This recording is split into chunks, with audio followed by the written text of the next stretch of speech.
Okay guys, I got to thinking. I recently picked up Dark Vengeance like most other hobbyists, and I sat down and started thinking to myself, is there a competitive Space Marine army in this box? Um, and the question is, well no, but two boxes and the story becomes slightly different. Now the contents we have on here is this is 2 boxes worth of Dark Vengeance, the Space Marine contingent. Um, like most people, I bought my box and swapped out the Chaos stuff for more Marine stuff because even though the Chaos stuff is cool, and I'll admit it's a little bit more unique than the Marine stuff, some of the poses on these guys and the Bikers and the Terminators, they're awesome. And I like Marines and I wanted to extend my Marine collection. And the Commander there is awesome, and also this Librarian doing the Darth Vader choke pose is probably the greatest Space Marine miniature ever designed, but that's a different story for another day. So, onto the army. So, like I said, I was sat down, I was thinking, surely somewhere in this box there's a competitive army. So I'm just going to jump straight in and tell you where I got to. Okay, I've added in a few of my own bits and pieces, obviously. But the bulk of the army is 2 Dark Vengeance boxes. So we've got the 2 Tactical Marines, 1 and 2 back there in the back corner. We've given them a Sergeant with a Power Fist, kept the Plasma Gun, and the Plasma Cannon, which is actually there, will be a missile launcher, but I don't have a guy with a missile launcher to get out of the box at the moment.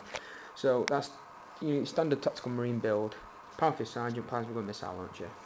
205 points, awesomely cheap, and stuck with a Rhino. Not a big fan of Rhinos in this edition, but they're cheap and it's a box for them. So we've got 2 of those, because that one in the back corner is exactly the same with another Rhino. Then we've got the 6 Bikers.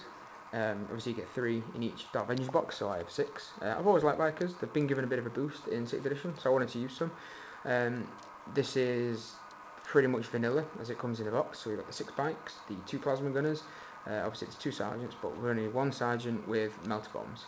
This unit basically can skirt around a flank, it can pop things with Plasma Guns, and then you can run and smack things with Melter Bomb. It's a pretty versatile unit, it's pretty fast. It becomes a scoring unit in the Scouring, so it's a pretty usable unit. So, in the Scouring you can have 5 scoring units, because these guys can combat squad. That's why I think 20 Tactical Marines is always enough, because in kill points games, they're annoyingly hard to kill 10 Marines, and then in objective based games they can split up into 4 scoring units rather than 2. So they're very, very handy for that. So I think 20 Tactical Marines is enough. Scouring, these become scoring, you get a 5th one. And I quite like bikes, and these bike models are pretty cool. So they were definitely in, obviously because I'm using the contents of Dark Vengeance. Then we'll swoop into the back corner over there. The customary Assault Terminators. Now there's some in there with Lightning Claws, but I would field them all with the Thunderhammer and Storm Shield. And then the Captain would actually go with these Terminators. Now the Captain is the Dark Angels one from there, but I have given him a Relic Blade instead of a power weapon, and upgraded him to have Artificer armor, and they wouldn't take that combi weapon, so I'd cut that off there and run him without it, because he doesn't need it, because it's rubbish. So yeah, we had the Captain, Relic Blade, Artificer armor, pretty standard build for a Space Marine Captain. Only seen take the Captain over a Librarian because the Space Marines don't get access to any decent psychic disciplines, and the Codex ones aren't very good, in my opinion, apart from Null Zone, but that only has very limited uses anyway. And then the big chunk of the army is the big 10-man Terminator unit there, the shooter Terminators that come in the Dark Vengeance box, all 10 of them, equipped as they are. The 1 Sergeant, again there's 2 there, but the 1 Sergeant with power weapon, 2 Chain Fists, 2 Assault Cannons, the rest of them all just standard. This unit basically becomes the spine of the army. Basically walks from your deployment zone to your opponent's deployment zone and shoots things and becomes a distraction because they're hard to kill, along with the other Terminators and the Captain. So this is 1500 points. The area in where I play, and the UK meta is still well and truly lodged in 1500 points. The Throne of Skulls tournament's 1500 points. Most people play 1500 points. I actually enjoy playing 1500 points. It's a good points level to play, because it does limit you more than the obviously higher points levels.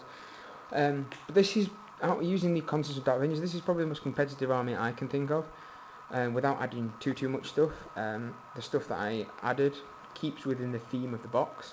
I didn't shove in dreadnoughts or predators or anything like that. It's very, very infantry based, which is better for 6th edition in my opinion. But yeah, let me know what you guys think. This is 500 points exactly. I think I'm going to probably give it a few games, because obviously I have all the models here.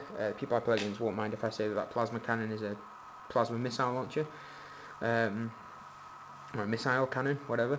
People don't mind you doing a little bit of proxying here and there, and it's like literally a look on eBay for a few missile launchers, or picking up a Devastator box. It's not much to convert, and the rest of it's pretty much WYSIWYG, apart from the 2 Terminators over there. But again, that's you can pick up the Thunderhammer Storm Shield pack and convert them up. So I'm going to give this army a few trips out of the case, a few trips onto the table, and see how it does, because I'm intrigued. It's a pretty solid army. If I came up against it with my Tyranids, not too sure how I'd combat it. I mean, obviously the Terminators are the big threat. There's 15 of them in this army, and dealing with 15 Terminators is never easy. Especially when 10 of them will be shooting you with assault cannons and things of nastiness nature. And I mean, they're not an easy thing to ignore. They're hard to deal with. 15 Terminators, a decent in combat captain, 2 solid tactical squads, a fast bike squad. The only thing I could think of changing would be to drop 2 of the bikers in place of a multi-motor attack bike, which may be an option I would look at. Same number of wounds, same number of attacks in combat. Unless you charge. And in return you get a multi-motor shot. So that's probably something I'd look at. That means picking up a multi-motor attack bike, because I don't actually have one. But yeah, I mean, tell me what you think, guys. I think this is a pretty good army. I think it could do quite well. Obviously you played right. So yeah, I'm gonna give it a few goes on the table. Alright guys, same as always, comment, like, and don't forget to subscribe, because it really does help, and it gives me motivation to make more videos.